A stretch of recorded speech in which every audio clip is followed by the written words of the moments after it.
Merong mensahe si PBBM sa lahat ng Pilipino ngayong Holy Week na magkalma at maghinay-hinay lamang sa ating pagbiyahe dahil sa napakainit ng panahon at ang mga ulo ng tao ay may init.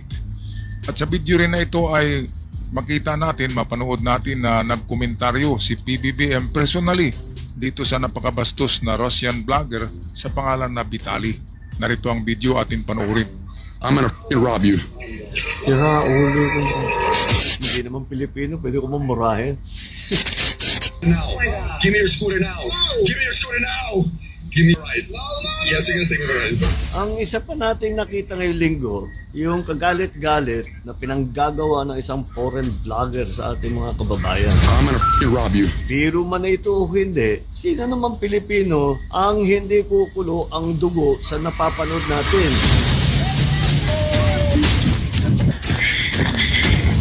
Napakawalang iya, no? Ang laking bakulaw eh. Kung cute lang yan, sabihin natin maliit lang na tao, bakla, ganyan, katawa-tawa ang itsura, hindi ka katawa-tawa eh. Magugulat ka kasi 6-footer, andin napakalaki ng katawan. At yung mukha, seryoso. Kaya sa paglapit sa'yo, talagang magugulat, matatakot ka kasi bakulaw nga. Ang laki-laking Russian.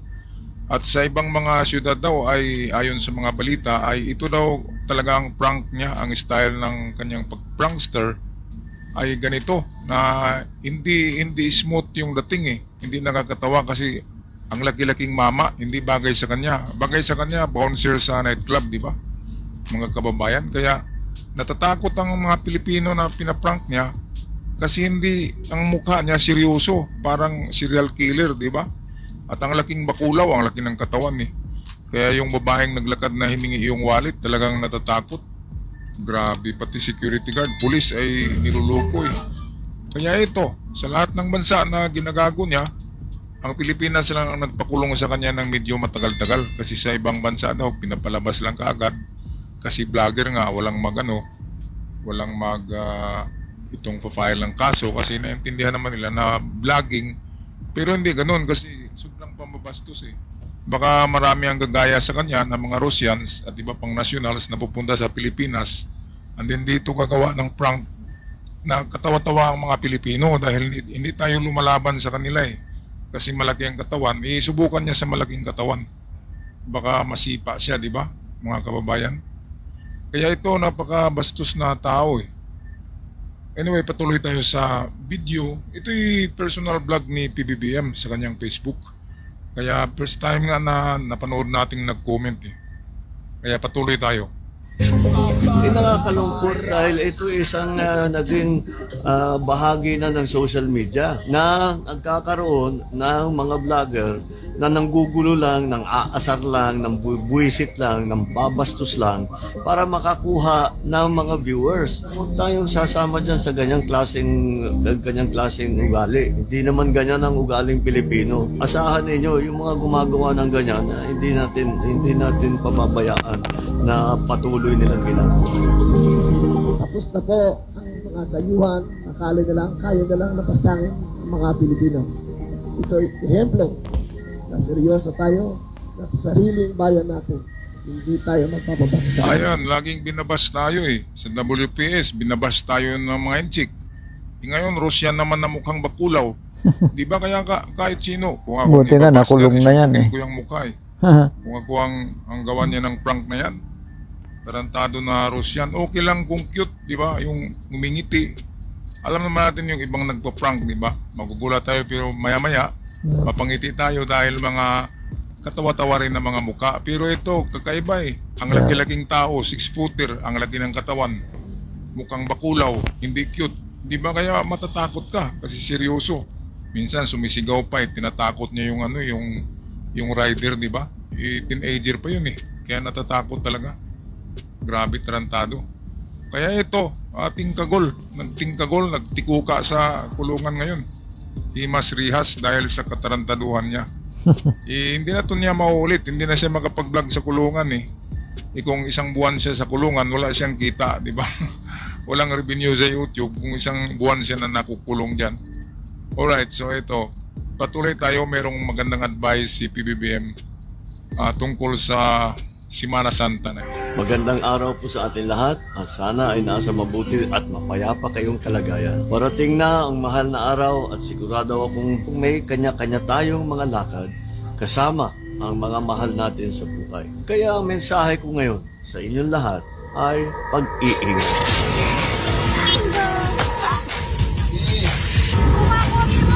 Alam natin lahat, itong nakaraang linggo ay sari-saring insidente ang nakikita natin sa mga lansangan natin. Ano ba itong mga tinutukoy ko? Uunahin ko ang itong mga insidente ng tinatawag na road rage, mga sigawan sa kalye, sagutan at bangayan, duruan at sindakan na may kasamang pagbabanta. Mayroon pang mga nauwi sa barilan, kamatayan. Ang tatapang na natin lahat. Siga lahat. Ano na ba ang kultura na ito na pagiging siga sa daan? Saan ba natin nakuha ito? Ano na bang nangyayari sa atin? At parang natural lang ang mga ganitong konfrontasyon at karahasan. Tayong lahat ay kailangan sumunod sa batas trapiko. Kailangan ang disiplina para maging responsableng mga Pilipino sa lansangan. Huwag maging kamote. Masyado nang madami yan. Ang lisensya sa pagmamaneho ay isang pribilehiyo at hindi ito karapatan. At bukod sa dunong sa pagmamaneho, ang lahat ay kailangan ayusin ang pag-uugali sa pagmamaneho at habaan ang pasensya. Yung ibang tao din sa paligid, umawat tayo. Tama. Imbis na mag-video, ituring na natin meron tayong tungkulin na panatilihin ang kapayapaan sa paligid natin. Teka, may point doon si PBBM yung imbis na aawa tayo sa nagbarilan o sa, sa nagsuntukan ay Bibidyo pa. cellphone kaagad eh. Parang makahatanga naman para ng sa views. content, di ba? Actual na street fight ay magandang panoorin, di ba? Pero mag-isip ka talaga niyan eh. Awatin mo ba o magkukuha ka ng video? Kaya medyo ano eh, kasi itong ating kultura ngayon ay mga vlogger na eh. Pero ang maganda talaga, awatin yung mga nag-aaway sa kalye.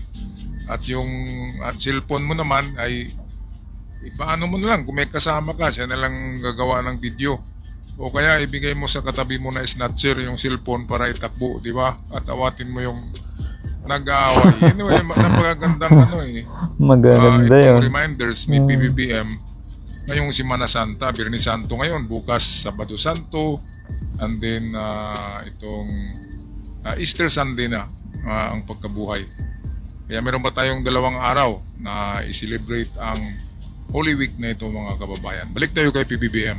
Ang bagong Pilipino ay disiplinado sa lansangan, maingat sa pananalita, nagtitimpi at pinipili ang kapayapaan. Ang lahat ay napapag-usapan ng maayos at malumanay. Lugi tayo at ang mga pamilya natin sa mga posibleng dala nitong kapalit kung hahayaan natin lamunin tayo ng galit kahit isang saglit lamang. Naunawaan ko naman na kung minsan talaga nakakainit ulo ang mga traffic at kung minsan napapasabay tayo sa daan sa mga hindi sumusunod sa batas trapiko. Pasensya na lang, palampasin nyo na lang. Ano naman ang mawawala sa atin? 1 second, 5 seconds, 20 seconds. Pagbigyan na natin at huwag na natin patuloy. Ayan, tama. Tamang-tama talaga yan.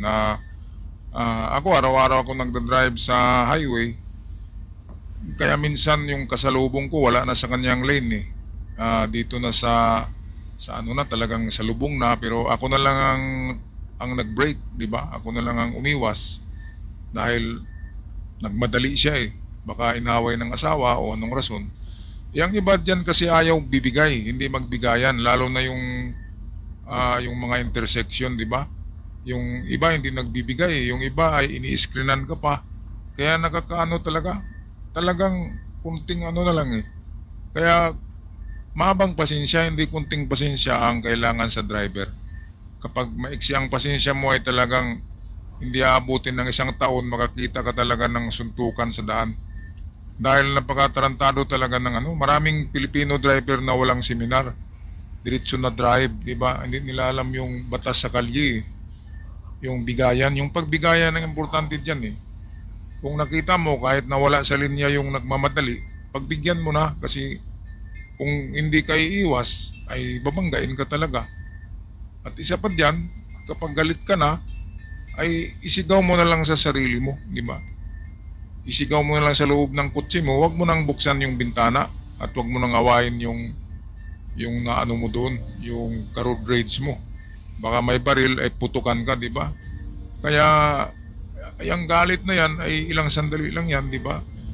At kung mauwi yan sa trahedya, sa barilan, Kayong kawawa mawawalan. ka, wala ka ng trabaho, Oo. makulong ka, kawawa ang pamilya mo kung ikaw may pamilya, mga anak. Masaklap dyan pag At nadisgrasya ka. Nakabala ang iyong araw. Nabaril ka. Ka. Mm. Kaya pabayaan mo na lang yan, basta't hindi ka Kawawang sinuntok sa pamilya mukha. mo. Pabayaan na lang yung mga ganyan. Sabi nga ni PBBM, mahabang pasensya. Alright, tapusin natin ang video.